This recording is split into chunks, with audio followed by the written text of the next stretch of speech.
Buenos días, mi nombre es Jessica Barrios y junto a mi grupo el día de hoy vamos a hablar sobre la hacienda pública y la globalización. Para esto es importante dar como una breve introducción de cómo se empezó a concebir, a concebir la hacienda pública desde más o menos el siglo XV y cuál fue la historia para que hoy la conozcamos más o menos de la manera en cómo está estipulada. De alguna manera, este fenómeno tributario data más o menos del nacimiento de lo conocido como el Estado moderno. Esto sucedió, como lo dije, más o menos para el siglo XV y tuvo muchísimo más desarrollo en países como Francia, Inglaterra y España. Más o menos la historia es que más el rey empezó a crear una hacienda propia, pero esta era un poco irregular y desproporcional, pues las contribuciones que hacían, ejemplo, la iglesia, eran diferentes a las contribuciones que hacían los ciudadanos normales. Eh, y aquí se empezó a hablar pues de claramente una desproporcionalidad, pero pues era lógico que ibas a ver un poco de esta desproporcionalidad teniendo en cuenta que más o menos era para la burocracia y pues de que el papel tan importante que tenía la iglesia en la sociedad para estas épocas.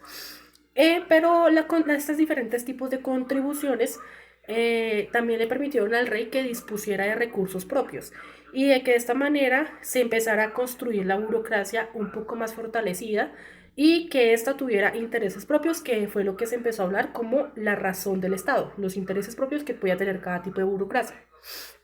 Eh, y aquí empezamos a hablar un poco sobre el concepto de las prestaciones coactivas, que son como algún tipo de tributos, y estos empezaron a poder exigir a los súbditos sin que el Estado tuviese la obligación de contribuir como esta contribución que hacía el súbdito de alguna manera con bienes o servicios. No tenía que hacerlo de hacer ningún tipo de contribución. Pero lo que el rey sí le aseguraba a la sociedad era la seguridad. Entonces, de por sí, aunque los súbditos no recibían mucho a cambio, sí recibían la seguridad y había confianza en que el rey, mediante la burocracia, iba a asegurar de que todos iban a estar, pues de alguna manera, seguros dentro de la zona o el territorio de la burocracia. Posteriormente, el Estado liberal me empezó a materializar un poco y construir un poco más esta idea y fortalecerla. Y empezó a exigir tributos, pero estos tributos no eran para toda la población, sino para determinadas poblaciones. Y ya empezó a sectorizar un poco más los tributos, las contribuciones y de alguna manera a fortalecer la misma. Empezó a hablarse también de que esto era una característica principal para los estados modernos. Y aquí es algo muy importante y un paso en la historia, y es que estos tributos que en un inicio no generaban que los súbditos recibieran algo a cambio, ahora sí se empezó a hablar de que los súbditos podían recibir bienes y servicios a cambio de estas contribuciones. Em, Eso sí, no fue algo materializado al 100%, sino que se empezó a hablar mediante asambleas como una posibilidad, pues de alguna manera, para generar algún tipo de incentivo en la población. Posteriormente, eh, como lo dije, estas ideas que empezó a crearse con el Estado liberal, se tenían que hacer y empezó a crear algo más como democrático. Entonces decía que para que de alguna manera se le pudiera exigir a la población la contribución de algún tipo de tributo o, o algo por el estilo, tenían que de alguna manera hacerlo mediante asambleas las personas que pertenecían a esas asambleas tenían que ser elegidas más o menos democráticamente. Entonces aquí se empezó a hablar sobre el principio de legalidad tributaria que dice que de alguna manera sí se podría hacer que los súbditos contribuyan al Estado y no reciban nada a cambio, siempre y cuando estas contribuciones queden estipuladas mediante ley y leyes tributarias y, como lo dije, que sean aceptadas mediante asamblea y que quienes estén en la asamblea hayan sido elegidos democráticamente, porque lo que se buscaba era respeto por el pueblo y por las opiniones diversas. Eh, Más o menos ese es como el breve contexto de cómo se empezó a conseguir un poco la hacienda pública y los diferentes tipos de contribuciones. Después empieza a haber un poco de problemática porque los estados totalitarios no tenían ningún tipo de correspondencia con el desarrollo de los mercados financieros. Para esto es importante resaltar que para generar una buena expansión económica y para que se manifieste esa expansión económica, uno de los requisitos principales que hay, ejemplo, hoy en día, es la internacionalización. Como bien lo sabemos, para que un Estado empiece a crear muchísimo más dinero, la idea es que en su propia moneda se mueva en muchos más países, que sus propios productos se muevan en otro tipo de países, para que de alguna manera él se fortalezca económicamente. Entonces, esto, entre un Estado totalitario, sabemos que no sucede. Entonces, aquí es donde empezó a perder un poco de fuerza la burocracia y todo pues, el ejemplo que les vine dando antes sobre un poquito de la historia. Aquí es donde llegamos más o menos a la globalización y a la hacienda pública como una paradigma para la fiscalidad y sus problemas. Entonces, aquí es más o menos en el siglo XXI que se empieza a hablar de algo que hace un cambio muy drástico, que ya no es importante, o sea, empieza a hablar de que ya no es importante el músculo, sino que ahora es importante el conocimiento. Entonces, se empieza a conocer como la sociedad del conocimiento.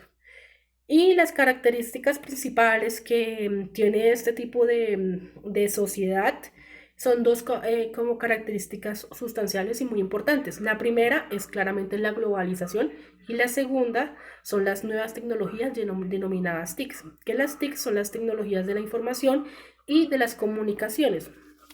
Para esto, pues como se empezó a implementar las TICs, el movimiento tecnológico empezó a tener demasiada fuerza en la sociedad, empezó otro problema mucho más grande que fue el desconocimiento del Estado-Nación, y el Estado-Nación empezó a perder demasiada fuerza, puesto que habían poderes externos al Estado o personas reconocían a poderes externos del Estado como el poder supremo, y empezó a perderse todas las características esenciales del Estado-Nación, que es lo que está sucediendo hoy en día, ejemplo, en zonas como África, en los que muchas partes de ellas, de zonas africanas, se empezó a desaparecer totalmente el Estado, y ahora lo que hay es más como formaciones sociales más primitivas. También sucede mucho con el narcotráfico, que reconocen poderes externos al estatal. Todo esto empezó a crear que el Estado-Nación empieza a entrar en una total crisis, y uno de los también principales por los que se provocó esta crisis es por la deslocalización, pues de alguna manera la globalización no habla de fronteras, sino que habla de TICs. Entonces es aquí donde ya no empieza a haber importancia en si la persona está ubicada en Colombia o en España, eso ya no interesa. Entonces, de alguna manera, algo tan importante y que era una de las características esenciales de un Estado-nación fue las fronteras. Y las fronteras se empiezan a perder. Ya a las personas no les interesa dónde viven y se empieza a perder una de las características más esenciales como son estas.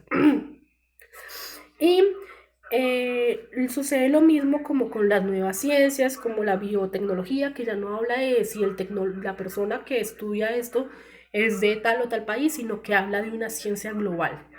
Eh, y la sociedad del siglo XXI empieza a experimentar todos estos tipos de cambios, y se empieza a hablar que estos cambios son un proceso revolucionario incluso más fuerte o igual de fuerte a lo que sucedió en la revolución industrial. Pero pues este tipo de cambio, de transformaciones, si tienen como algún tipo de rasgos propios, como lo son, que son su complejidad, pues no se puede comparar, ejemplo, la revolución industrial con la ahora, porque ahora es mucho más complejo para el hombre seguirle el paso a la globalización y de alguna manera entenderla. Esto es muy cambiante. Segundo, también es la velocidad de esos cambios, como lo venía diciendo, esto es demasiado rápido. Un día lo que tú conocías como la globalización normal empieza a implementarse nuevas tecnologías, y el hombre se siente un poco atrasado en este tipo de cambios y de transformaciones. También, también que hay una extensión a todas las capas sociales, que es una de las características principales, que precisamente la globalización no perjudica solo a una zona de la población, sino que perjudica a toda la población, y toda la población estamos involucradas en estos tipos de cambios y de transformaciones. Y también es que hay una ausencia del convencimiento por algunas partes de la población que no están de acuerdo con la globalización, pues no están de acuerdo con uno de sus caracteres, y es que la globalización se vende como algo bondadoso. Entonces, pues la gente empieza a decir que aunque claramente eso ya tiene un carácter muy inevitable, pues no están de acuerdo con esto. Y es aquí donde suceden los principales problemas. Porque de alguna manera la globalización empieza a tener mucho tipo de resistencia por parte de la población, que habla sobre la distribución que tienen las TICs y lo desproporcional que es. Y esto es algo que todos los días vemos y la gente lo critica diciendo que no a todos los países el acceso de las TICs es igual o de la misma calidad. Y esto es algo que todos los días sucede y que creo que el ejemplo más obvio es como comparar las tecnologías que tenemos en la capital de Colombia a las tecnologías que pueden tener la Guajira o el Chocó. Son muy diferentes y hay una desproporcionalidad y desventaja terrible por cuestiones de diversidad social, cultural, económica. Entonces aquí es donde la gente empieza a decir que esto no tiene ningún tipo de carácter bondadoso y a preguntarse a dónde verdaderamente nos puede llevar la globalización.